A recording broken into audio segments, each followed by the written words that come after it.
ما منکم من احد الا سیحاضرہ ربہ محاضرہ، میرے نبی کا فرمان ہے.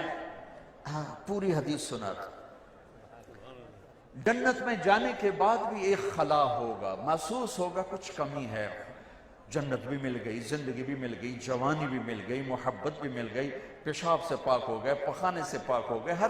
ہمارے ایک دوست تھے مولوی ولی محمد، بڑے ذمہ دار، ہم جماعت میں اکٹھے چلتے تھے.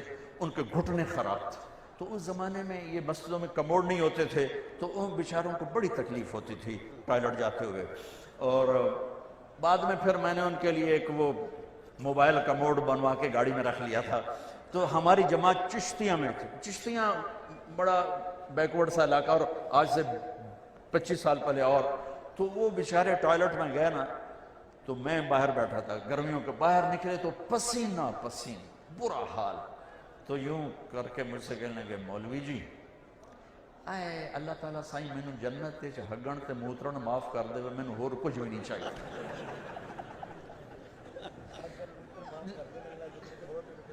اے اللہ میرا پیشاب پخانہ معاف کر دے، میں نے کچھ نہیں چاہیے. وہ برا حال تھا، بیچارے گھٹنے ان کے بڑے درد کر. لا يبولون لا يتغوطون لا يستنشقون لا يبصقون.